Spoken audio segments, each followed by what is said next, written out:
Hello, everyone, and welcome back to another episode of FFC&Me. On this week's episode, we have Sergio. It's a great chat with Sergio. We get to learn what it's like to be someone who lives in the local area of Fulham to then get drawn in to support the club and go into games with him and his uncle. We look back at quite a lot of times going back for the Europa League run, as it was a special time for him, and we looked to see what it was like to sort of come into the club through the being taken to games and the success that brought. Um, I'd also just like to make a quick shout out to everyone who's watching. We've had some amazing growth the last couple of weeks. We hit 1,000 views, a couple of episodes ahead of our target on YouTube, which is absolutely astonishing. So thank you all so much for that. Everyone who is sort of suggesting people to come and watch the show, that is great. It really does help us grow. I am still looking to get hold of some supporters groups from around the world, international supporters groups. If you see this or you know anyone who's part of an international supporters group, please suggest they come forward to speak to us on the show. We really want to help international supporters groups grow and for international fans to find local supporters groups around them so people don't have to watch matches alone and we sort of grow our community as a fan base.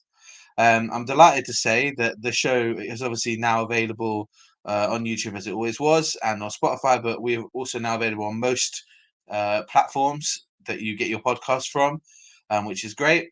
And as well as being on the social media, FFC&Me on Twitter and on Instagram, you can now email us in on the show, ffcandme@gmail.com. If you have any questions that you'd like me to answer, if you have any questions you would like us to start asking our guests that come on, please let us know.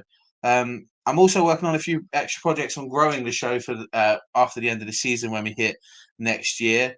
So I'm actually interested in getting some photos of everyone. So if you have photos of you and your family at games or just at watch parties or just special Fulham moments, then please do email them into us because we're looking to add them in to some of the projects that we've got going up.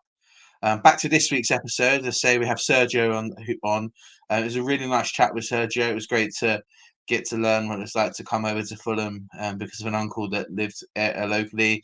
Both didn't really have an affiliation with the club before they started coming to games, but both do now. So I really hope you guys enjoy this episode, and we'll speak soon. Hi, Sergio. Tell us a bit about yourself, mate. So my name is Sergio. I'm 23 years old. Um, yeah, I'm 23. I really enjoy football. Like I know this is a Fulham podcast, but for me, football is like my life. I follow Fulham. I follow all different leagues and things like that. So football for me is like it's just my life. It yeah, that's it really. Just my life, I guess. How long have you sort of been following Fulham? So I started Fulham when I was 6 years old. So I'm 23 now. So ever since I was 6 years old. Yeah, so since I was six, really, it's just been a sort of a family. It's within the family. So When you say it's in the family, sort of, is that how did you start getting taken to games quite young, or was it just a case of you had family that were Fulham fans, so you just copied and it sort of naturally grew from there? no. So what happened was is that from 6 years old, my uncle so originally like he started going to Fulham because what happened was is that he used to play football in Bishop's Park with all his friends. So after every goal went in, he could hear the loud cheer, right? So he just fell in love with that way, and because also Fulham's a family orientated club, also that way, and yeah, and that's how and then I just went week in week out with him. When did you say you sort of went to your first game though? So I can like I think I was 6 or 7 years old, but that I can't really remember it then. But my first memory is the 2010 uh, Europa League run.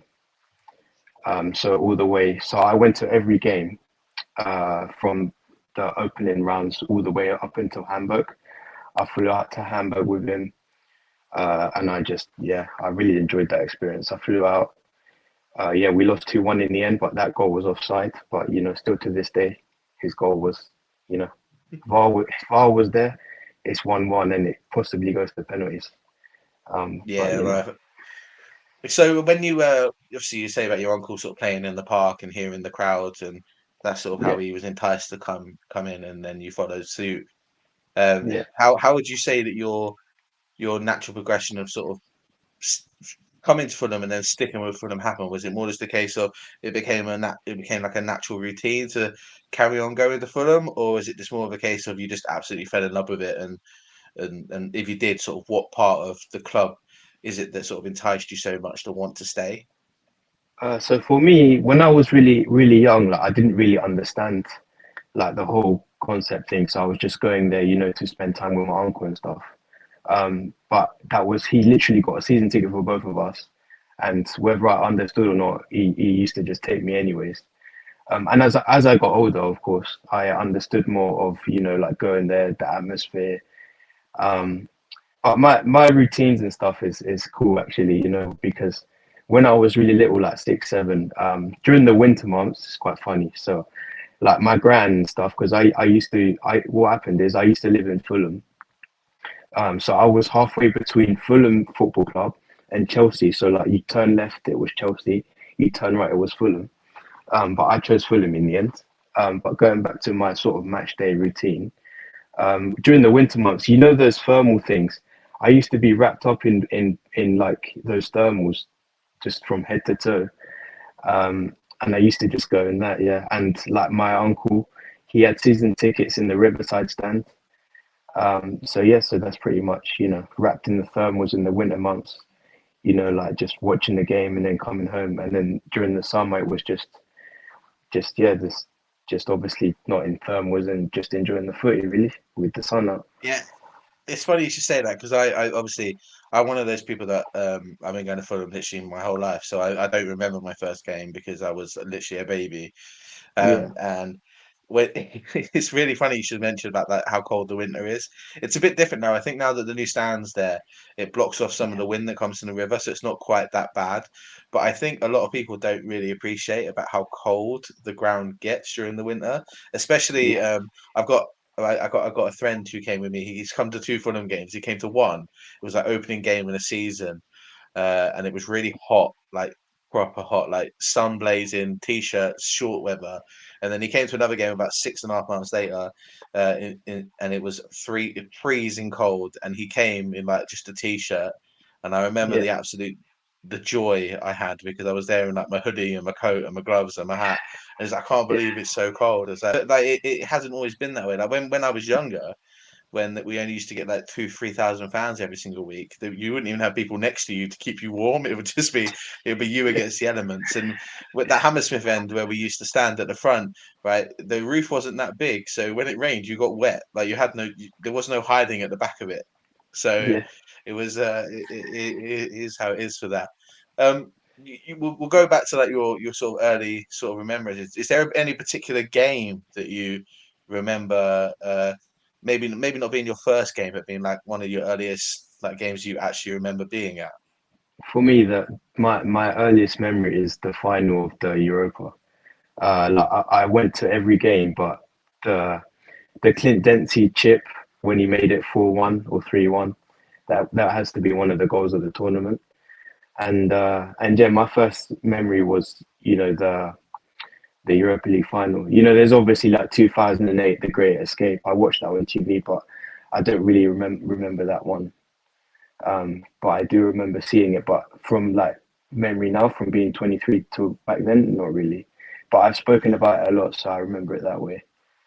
But yeah, that was my Yeah, you get that obviously, and I think the one of the funny things that I seem to get from what you're saying is that Europa League is one of those experiences that most people are never going to forget, right? Now I remember the novelty of like the first couple of like qualifying rounds and being like, we're playing in Europe.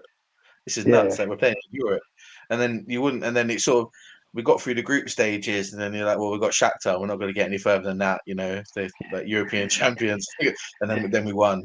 And then you're like, oh, we've got Roma. We're not. It was one of those that I think it's a natural progression. It's a good thing to remember, and I think for you, it's a good way of being like, oh, as first like solid memories.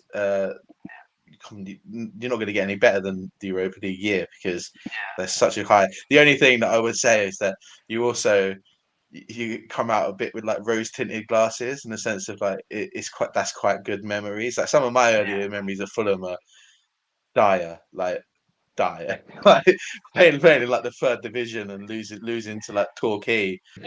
When you go to games now, who do you typically go to games with, or sort of So, what's your sort of I stopped going. I stopped going to games like pre. So once COVID hit, that was my last season ticket year. But I went religiously all the way up until that year. Because now I've moved away, right? So I go watch my local now. So I do that instead of Saturdays. But match day routine would be sort of, so like when I was little, it'd be like getting wrapped up in the thermal and then going to the football. Um, and then yeah, just used to get a hot dog. Like I used to have this superstition where my season ticket would always have to be upside down. So it would be in that little plastic wallet that Fulham sends you out, and it would have to be upside down. And then I used to get the hot dog back when they were really good, and then they became like quite kind of bad. So, but I used to always have to put the ketchup on first, and like put it on halfway up the hot dog, and then the mustard the other half, and that used to be every single game. Whether like it just used to be my thing to make sure that we get the win. Obviously, it didn't happen all the time, but that was just every time yeah, same. you say you go watch your local now. Who's your local? I take it it's Oh, non-league local. Yeah, Uxbridge, yeah, it's non-league, yeah. They're like Yeah, step four or something like yeah. yeah. Well, see, I grew up watching quite a lot of non-league football as well. I as a youth player, I sort of played for Tooting and Mitcham, and Oh yeah, they're then in I our was league. only I was only there a couple of years, but the last couple of years for Tooting and Mitcham haven't been that great. I think they got relegated again this weekend, just gone, and Yeah, they're looking like they're going to be back down into the combined counties league, which is a bit of a shame because they worked really hard to go up 4 or 5 levels, like well, when I was yeah, playing for them, which was what 15 years ago. So so that is that, but that's kind of cool, man, because it's great, especially if you can't get to watch Fulham play, it's good that you're at least you know watching football and going to football, and it's always yeah, good yeah, the people that support non-league football, no matter what level it is or what your local is or stuff like that. So I think that's kind of commendable, man. It's pretty good that you do that. Yeah, yeah, that I think that's it's kind of cool, man. And then we'll go back into like talking about obviously Fulham. One of my favorite questions to talk about with people, especially when we do this, is that being a Fulham fan, when there's not many of us, we're not. It's not like being, a big six yeah, or supporting a football club that had like millions and millions of fans. yeah. Um, what would you say? Where would you say would be like the strangest place you've bumped into like another Fulham fan? Oh, it's got to be at my local Uxbridge. So the early days of when I went, like I didn't know anybody, but then obviously like as the years gone by, I've made a lot of friends there and things like that. So I go to away days with them and all the kind of thing. And I started talking to this guy, and I'm just like the usual opening questions like who do you support and stuff. And I'm like, I support Fulham, and he's like, oh, me too. And he's got children as well, so he brings them to non-league as well, and they're all Fulham fans. And yeah, and that's where it's quite surprising actually, because when I talk to anybody, I don't expect them to say Fulham, because Fulham, like people talk about Fulham and they're like, oh, they always bring up, like when's your last European success, like, oh, you're such a yo-yo club, you're such a small club, all this kind of thing.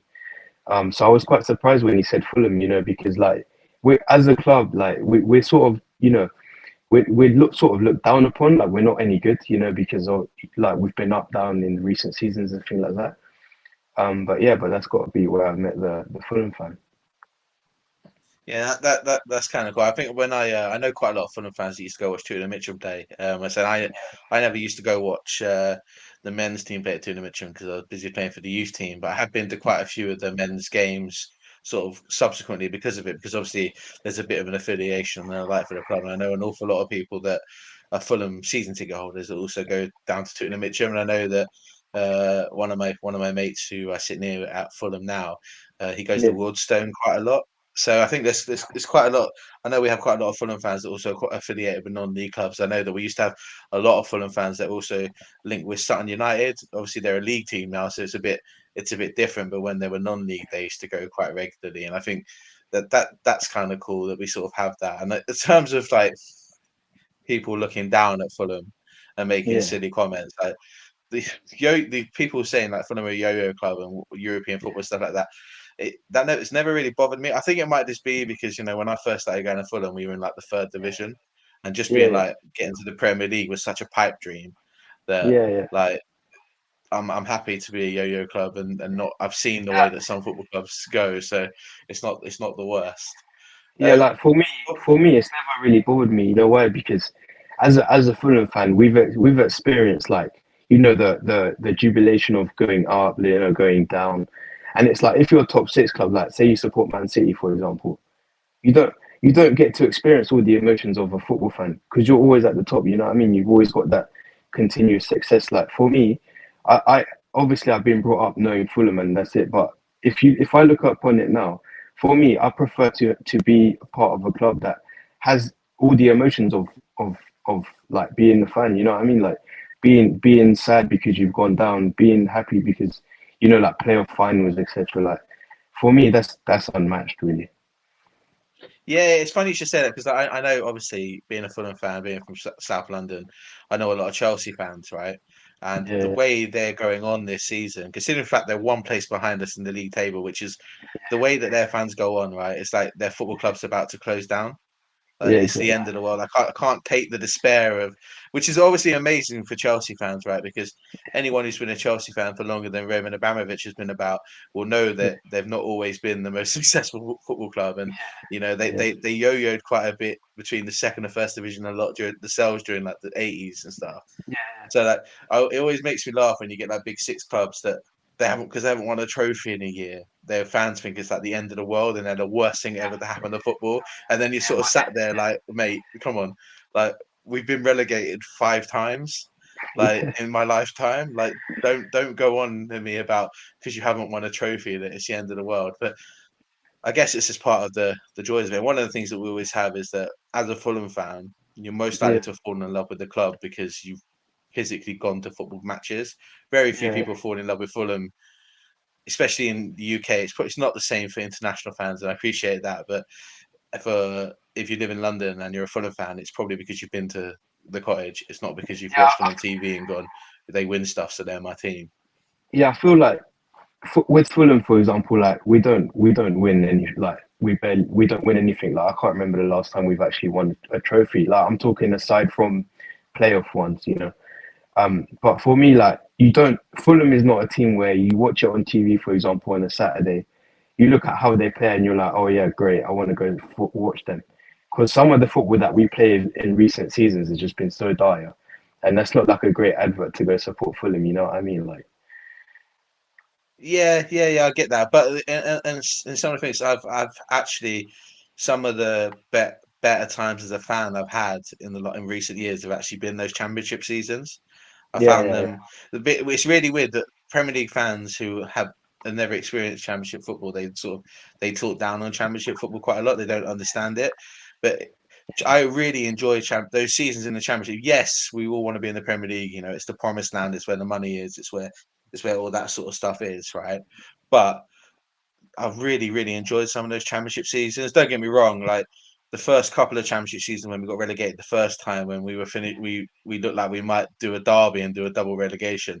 They weren't yeah. fun. Mitrovic broke his the goal scoring record. That was a good year.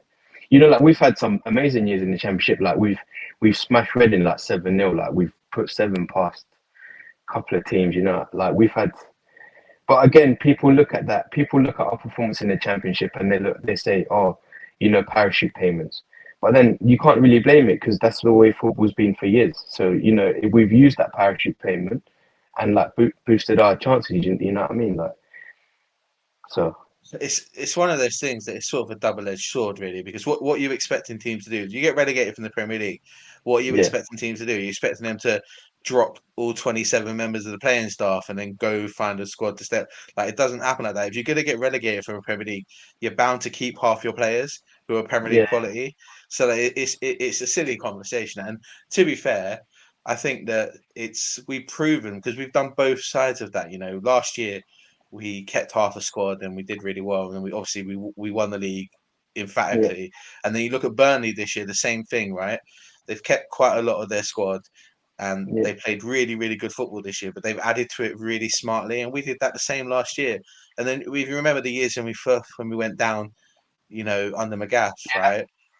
yeah, The squad that played that first season in the Championship was shocking. Like, we were so lucky that we managed to sign Ross McCormack, who basically kept us in the league on his own. Because yeah. without him, we were terrible. Like, there were some terrible years that football was. But you know, we've seen both sides of it, right? And yeah, the parachute payments help, but Yeah. come on, like, it's more to it than that. And I think that you have to be you have to realize that championship's actually really competitive. It's really, really hard. It's the Um, toughest league to get out of, in my opinion. Like, you know what I mean? So, yeah. It also depends as well, like the managers that you have. Like Scott Parker, for example, he hindered us so bad. Like he brought us up fair enough in the playoff final against Brentford, but that year in the Premier League, like just just so painful, man. You know what I I mean? think he got lucky. I think he got lucky in the championship. To be fair, I think we had the best Yeah, squad in the league by a long shot, and to go up by playoffs was probably a bit of a travesty considering the squad that he had available to him. But yeah, the less we talk about Scott Parker, the better. I like to keep this podcast positive, and it's very little positive I can say about football when we talk about Scott Parker and Fulham. So yeah. we True, true. won't. Cool, man. And then obviously you already meant the last question I always like to ask about getting to know you, right, is always about superstitions. Yeah, You've obviously said that you used to have one where you used to put, your condiments on your hot dog in a certain yeah, way. Is that the only sort of superstition you ever used to have at football, or did you have any others? Like, and the most common one is obviously people say they have to go through like a certain turnstile or stuff like that. Did you have anything like that other than the hot dog, or was it just the hot dog and the ticket thing? no, it was just a hot dog on the ticket thing, really.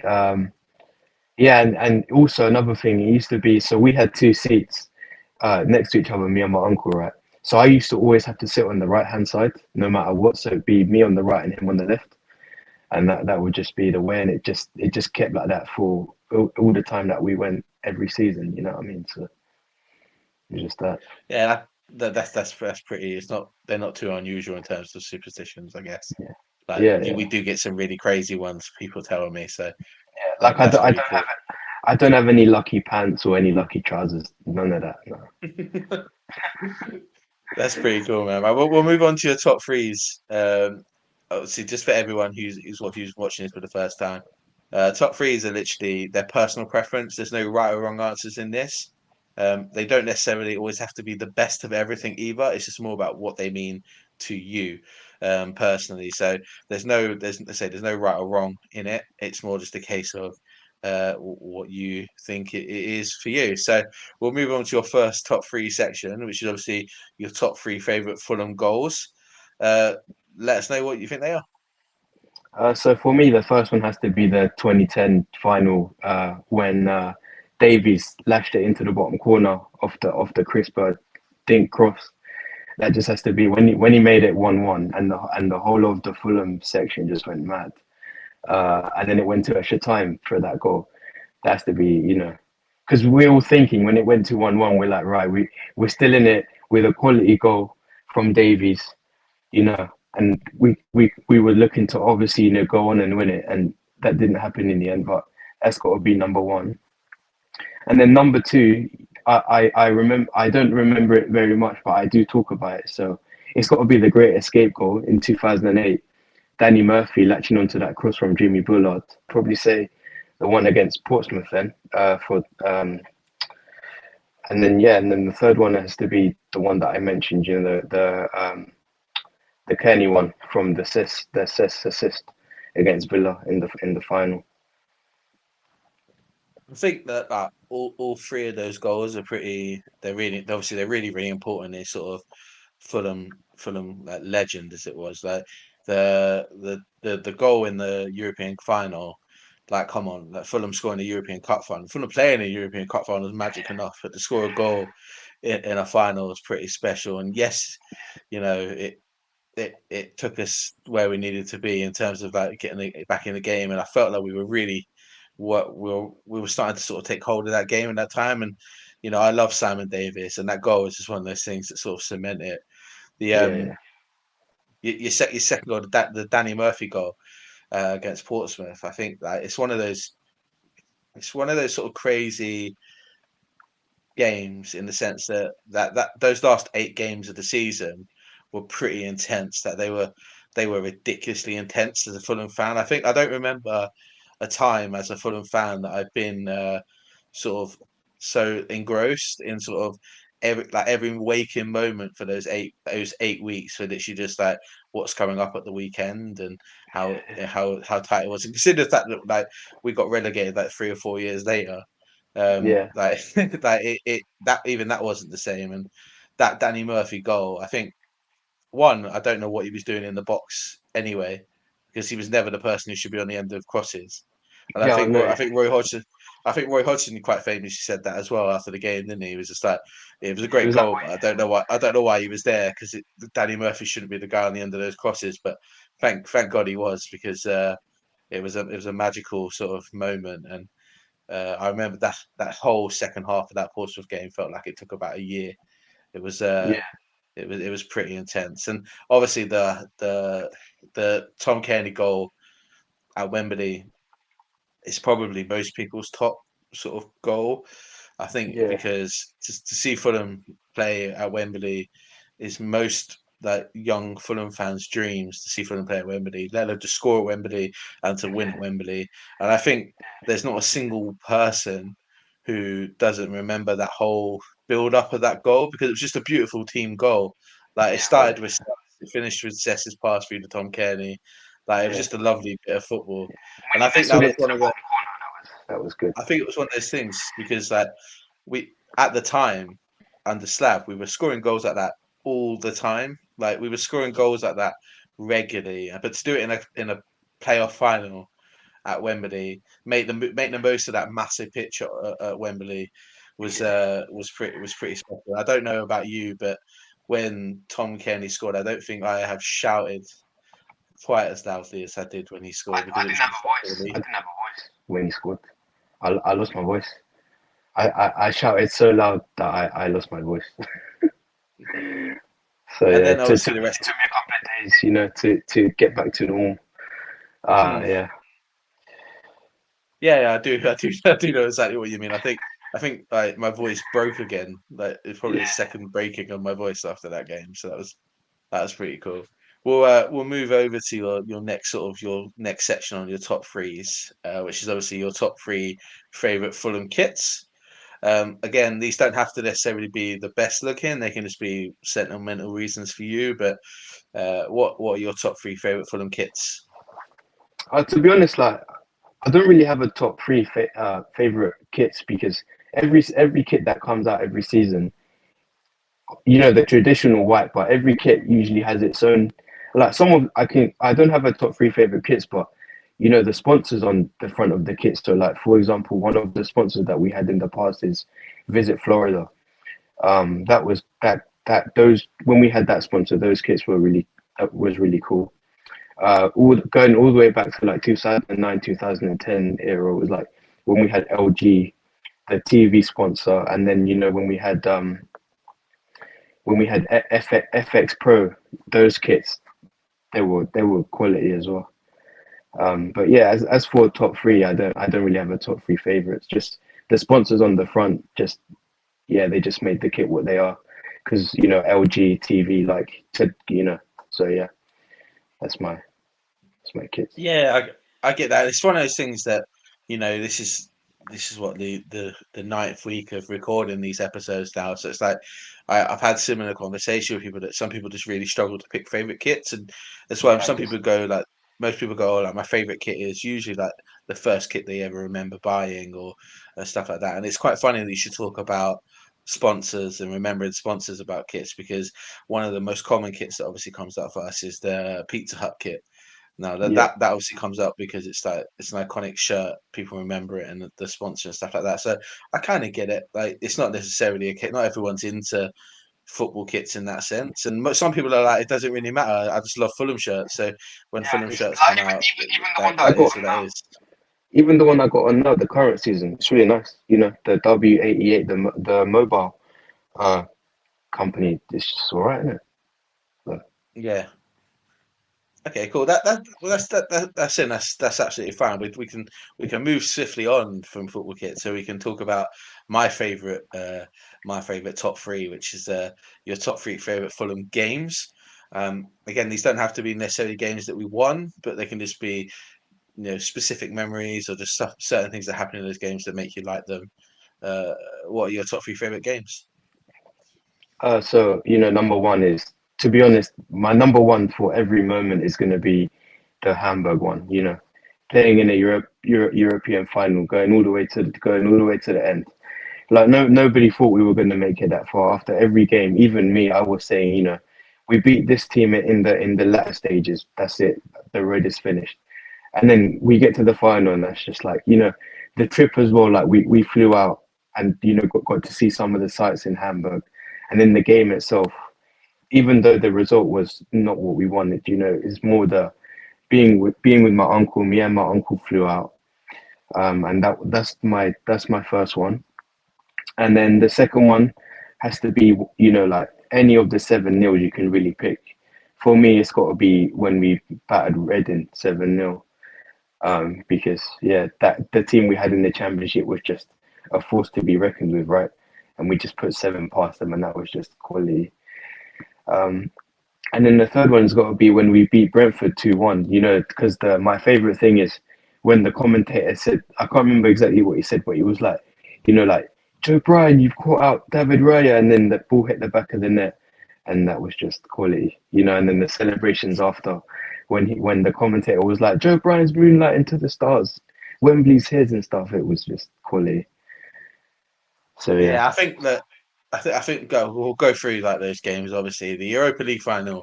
I spoke yeah, about it before on the podcast. It's really bittersweet for me because I didn't get to go to the final. yeah, It happened at a time where I didn't really have much money, so I couldn't really afford to go. But mm, I did go to all like the home games in the yeah, yeah, build up. So I was at like Juventus and I was at Hamburg and in the previous rounds. So it's special. Like in going for everyone who goes, I know how special it was. I had a lot of family members that went. I know how special it was for them, and it's one of those like biggest regrets for me in the sense that I've missed out on the atmosphere in Hamburg. yeah, But I think that I got to enjoy some of it, sort of similar with when we played at Wembley against Aston Villa. I think it was a similar sort of feeling, but obviously it's a bit different doing it outside Wembley Arena than it is to do it on the Reaper Barn. So it's a bit different. And then obviously going through and looking at like the 7-0s, it's quite interesting because I really struggle myself if I had to put those 7-0s in order. I yeah, would probably put Luton top just because it was obviously the day that we won the league and Micho got his record breaking goal. But I really enjoyed that Reading 7-0 win. Um, yeah, anyone who knows me, anyone who knows me knows that I have a secret, not so secret dislike for Reading. It's a place I hate going to. It's a football team that I hate playing against. yeah, And the Majeski or the Let's Go Car Leasing or Concrete Bowl, whatever the hell it's called now, stadium, is one that I definitely don't enjoy going to whenever we play there. So to win 7-0, it's pretty impressive. And what I love most about that game is obviously Reading obviously scored Andy Carroll obviously scored two pretty good goals that were both called offside, correctly called offside. yeah, offside, yeah, But it just made it even more funny, really, didn't it? And I think it was one of those games where we just completely ran riot. And it's the same as when you look at the Blackburn away game that we also won 7-0. That yeah, it's one of those we just completely took teams apart. Like and that Reading game was at a similar time as when we won those two home games 6-2 that yeah, were around that we scored those 19 goals in a week or whatever it was. It's pretty crazy times to be a Fulham fan. It's one of those really funny ones because I take my daughter comes to football with me now, and I remember sitting at home and having to remind her like this doesn't happen very often. Like we don't often score 19 seven. goals in a week. Like it doesn't. So Don't get used to it. It doesn't. It doesn't happen. she's got no choice but to be a Fulham fan, right? I guess she's been brought up Fulham No, in it. I don't think I had a choice, mate. So I don't think she does. I'm not gonna physically force her to be a Fulham fan. Like, we live in Croydon, right? So if she came up to me one day and went, "I want to be a Palace fan," I probably Yeah, wouldn't argue too much in the sense of like they're at least they're local.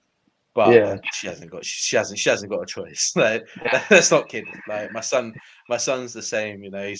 He's almost 3 years old, and he yeah. goes to bed almost every night in an old Fulham shirt, and his Yeah. teddy Have bears you wear got like him the baby grow and baby stuff like that? clothes. When he was really little, like the baby grow and stuff with like Fulham is like whatever they say now, like 100% Fulham or something like that. Yeah, I dribble for Fulham. It's usually the ones that go on there. Yeah, Um, and then obviously your final sort of favorite game is it's the playoff final that I think means the most to me personally. Like the Villa Cup game, the Villa final is special because we were all there. We all got to experience it. The white wall and all of that. That was such a magical day. But that Brentford playoff final.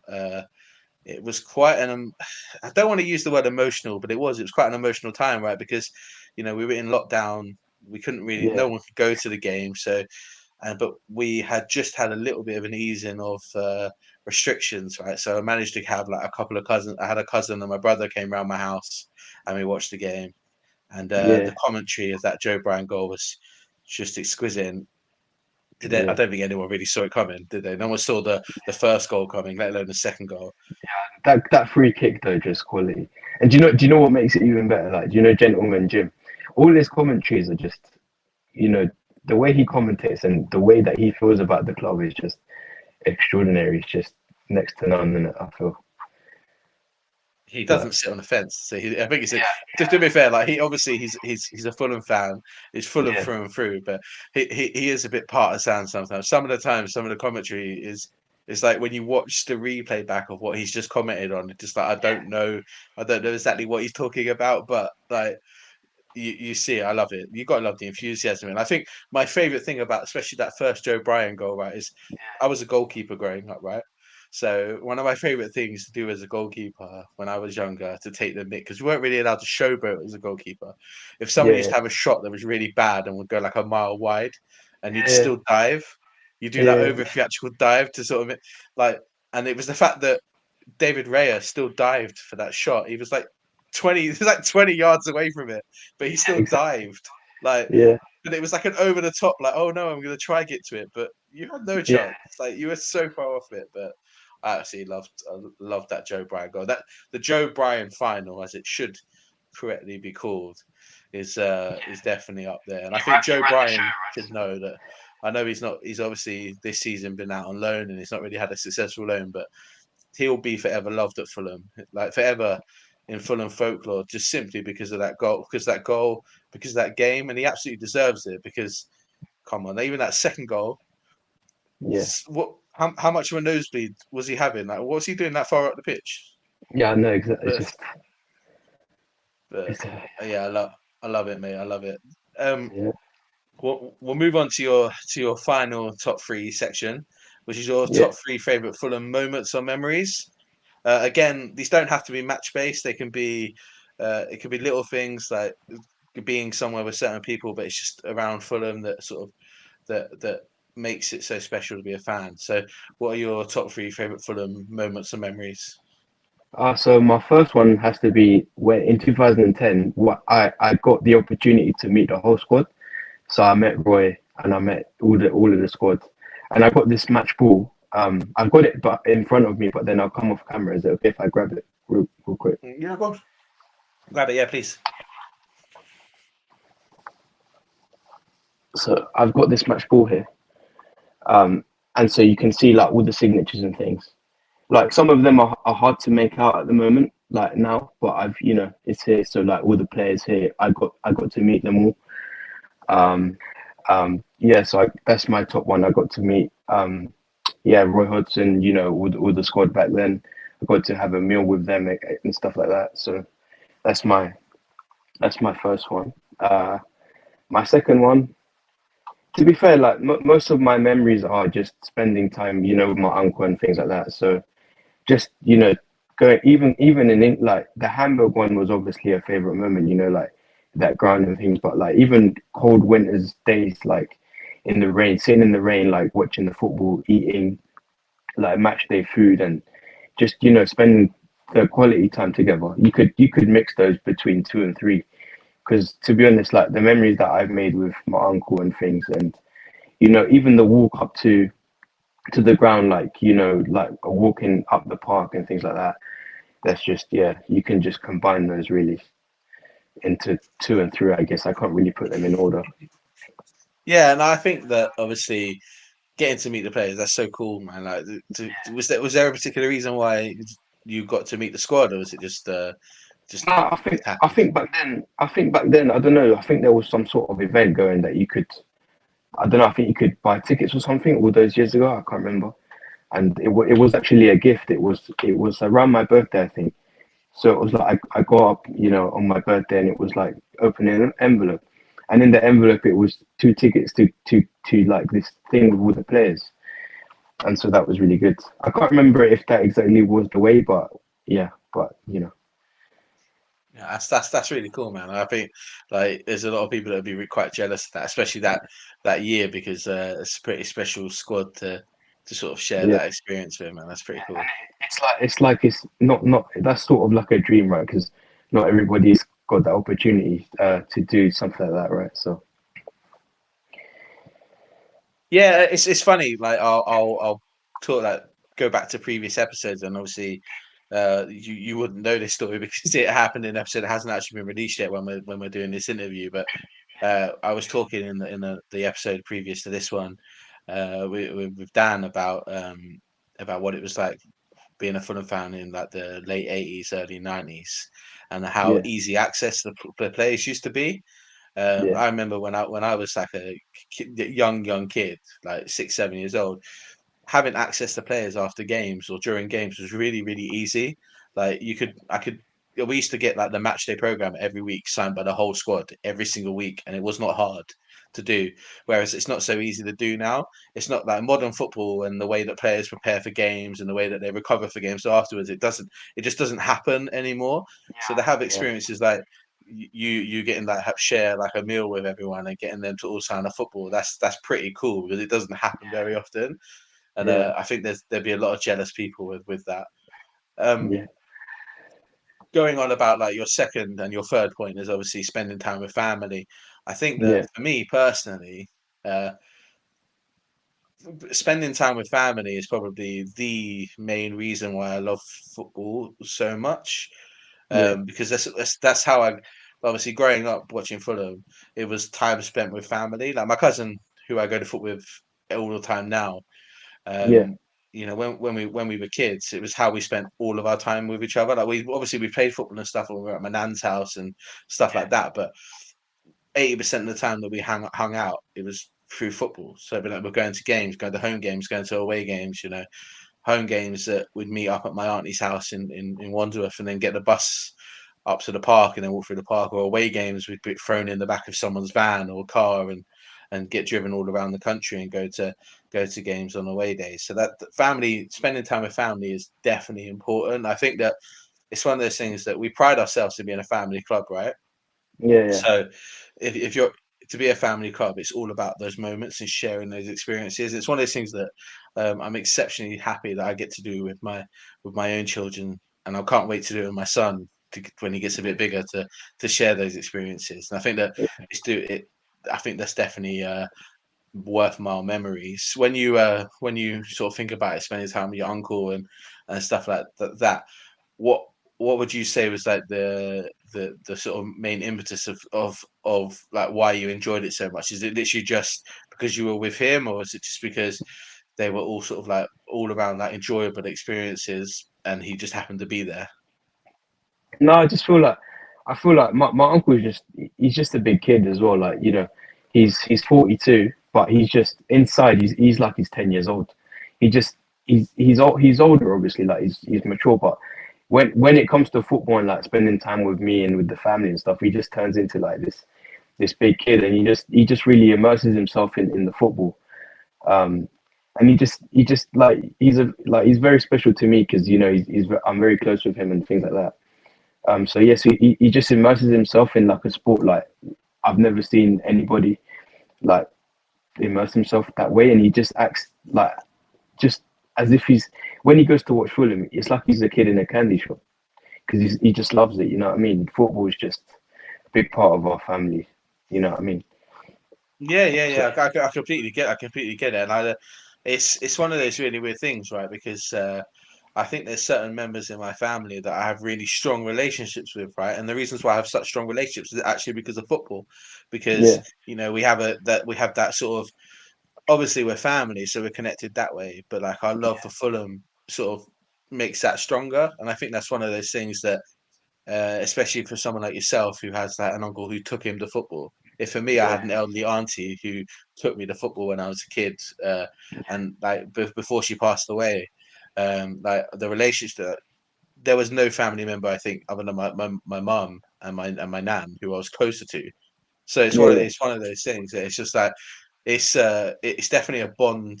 It makes bonds stronger if that makes sense. And it's the same as with like everyone who makes friends at football, not even like family. yeah, There's people around me at football that I've known for years that I would consider to be like not necessarily like your best mate, but they're friends, right? And It's just a Fulham that's how family, you right? make those friendships. Yeah, it's like a Fulham family at the football, right?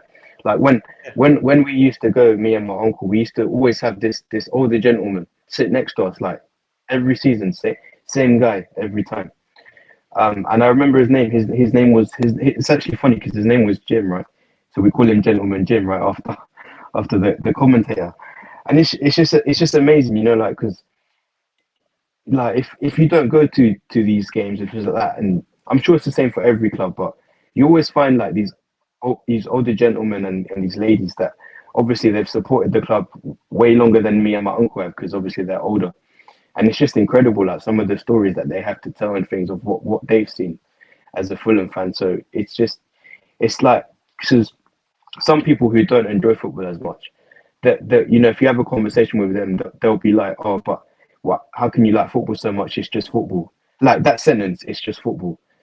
I just go to them. Then you don't understand because football is more than just going to watch a game like of your favorite team.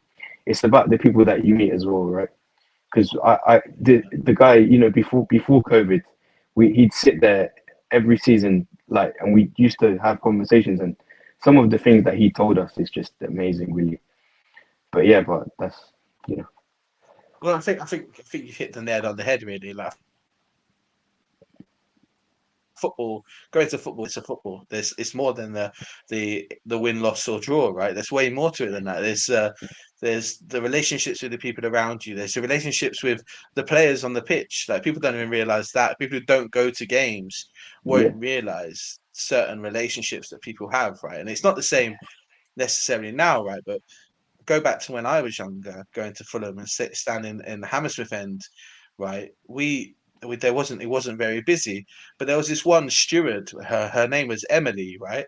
Who used to work on the Hammersmith end, right? hmm I know a steward's name from when I was a kid, right? yeah, Because she was there so often that you build relationships with people, don't you? And it's one of those things that I think that people who don't go to matches or yeah, don't appreciate what football is will never understand the relationships you have with people. I've met many people, and it's sort of the reason why I started doing this whole show and this whole podcast, right?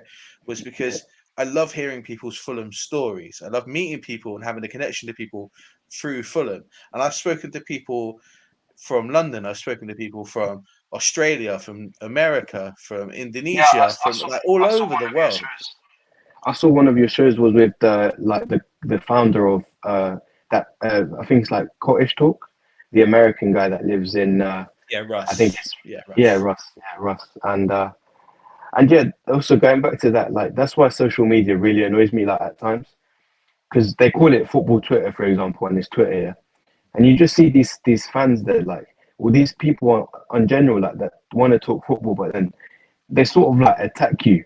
Like if you put an opinion out of like you know you've been to a game or something, and they just come at you and they're just like, oh, but you know just the generic stuff like is football really that like that and all this kind of thing, you know, and it just yeah just frustrates me really because unless you've been to a game, like I can understand overseas fans, right, and all this kind of thing, but like that's fine. But then you get those fans, and they look at you and they're like, football's not that, but that's going into a bit of a negative. So, but you get the gist, right? Like they they Well, come yeah, at you no, and I get it completely. Like, anyone who follows me on Twitter, yeah, will obviously know that I love to moan. I love a moan, right? I love a moan, but I don't take things too seriously. So I'm often exactly, just like, I often just take the mick. Like you'll see me very often if anyone follows me on Twitter, that I just post stupid gifs. If people make silly statements, and I'll just respond with yeah, stupid gifs. And the reason why I do it, right, is because I don't take it too seriously. If you want to take Twitter too seriously, then I think you've exactly, got problems. Like I think it's one of those things. It's like I'm on there to have a laugh. And don't get me wrong, right? I made some really good friends through Twitter, and yeah, Russ is one of them. same, I've spoken to Russ for years before he came on the show. Before I even went on Cottage Talk, and I've been on a couple of times, right? And me and Russ have a similar thing because he lives in Massachusetts and he supports Fulham, and I live in London, and I follow baseball quite a lot, and I follow the Red Sox, who obviously his team being local from there. So we had like a similar connection for that. I think we've often shared stories to sort of to go with it, and that's the good side of Twitter, and that's the good things. And one of the reasons why I love doing this, and reasons why I search for people on Twitter to sort of do this with, is because I find people like yourself, right, that just the love for the club is definitely there. But then you also get the other side of Twitter, which is unfortunate, where people either take things too seriously or they not that they can't take a joke, right? Because sometimes you don't joke about stuff, but yeah, you either get people that purposely try to antagonize people, which is something yeah, that is beyond me, or people that are just overly negative. And I love to moan, right? And anyone who follows me on Twitter will see I love to moan, but I don't yeah, take it serious, mate. Like if someone messages me after I'm moaning, just shut up. Like yeah, okay, okay. Like exactly. I love I them. feel like It's a venting thing for me sometimes, and I've often met people that have got quite annoyed at things that are posted, and it's been like, yeah, mate, I'm just joking. Like calm down. exactly, Like exactly, like it's not a need for it, but you know that is what that is, and we spoke enough about that, so we'll come off it. As I say, I like this show to be quite positive, and we'll talk about it. And everyone who sort of anyone who is sort of on Twitter who knows that it's just about having a laugh sometimes, then yeah. that's all it is. Um, that was your top threes, mate. We're going to move on to the final section of the show, which is it's becoming quite a popular thing for people to comment on. So I'm hoping that we will get on it. It's the FFC Cult Hero Hall of Fame. Now, obviously, anyone who sort of is new to the show will know what a cult hero is. It's not necessarily the best player or person connected to the club that's the best, but it could be the one that you feel like you have the best connection with. Again, to make it very clear to people, this doesn't necessarily even have to be a player. It can just be someone who's connected to the club that you know we all love. Last week we had Terry Angus added in by Dan, who everyone knows. Terry is not necessarily the renowned for being the best centre back Fulham ever had, but he's definitely loved by a lot of people. So, Sergio, tell us who your entrant into the FFC&Me Cult Hero Hall of Fame is. Mine's got to be Roy Hodgson, right? Like people will probably tell you that well, what's he done and things. But unless you're a Fulham fan, you do like that 2010 run to the Europa final. I feel like in that era with that group of players that we had, if we had any other manager other than Roy Hodgson at that time, like for me, that's when Roy Hodgson was at his prime, yeah, at his Fulham years. If we had any other manager other than Roy Hodgson, I don't think we make it all the way to the final. That's just my opinion, but I feel like the way that he had us set up and things for that run, it was just it was just unmatched really. If you put any other manager in at that time with that group of players that we had, we don't make it. We get knocked out, in my opinion. So that's who I'm going with to put in there. I think that Roy Hodgson is, especially he's the first non-player that we've had added into the Cult Hero Hall of Fame, but I think he is someone who definitely deserves to be in there because he is underrated by so many people, and obviously we know that he left and he became the Liverpool manager, became the England manager. He did Yeah, all of that, and those time periods are a bit different. But and you look at before he was a Fulham manager, and you look at some of the success he had in Sweden, Italy, and stuff like that, right? Where he was people who in Europe tend to rate him a lot higher than a lot of British people did in terms of a manager. And he's obviously doing wonders at Palace again now. yeah, And for me, I hear quite a lot of Roy Hodgson. Obviously, I say I live in Croydon. My next door neighbour's a Palace fan, so we quite regularly talk about it. I love Roy Hodgson. Roy Hodgson is he is someone who I've had the pleasure of meeting 4 or 5 times. Actually, usually just walking through Bishop's Park on the way to games that he was going to after he sort of stopped managing, and he's always great to have a chat with. Very affectionately called Uncle Roy by anyone who's sort of younger than 40, that or maybe some people even older. Like the guy's 70 odd, so pretty much anyone can call him Uncle Roy. And yeah, it's said with so much affection because um, he's not only was he a great football manager, he got us playing some amazing football. We signed some amazing players who played some amazing football under him. We signed some players that people had never even heard of before they came in, but turned out to be absolutely amazing players because of the way that he structured and played football. He's just such a likable guy. So I yeah, think yeah, he definitely deserves to be in. for sure. Right, cool. Sergio, that's it, buddy. That is. Thank you very much for coming on to FFC&Me.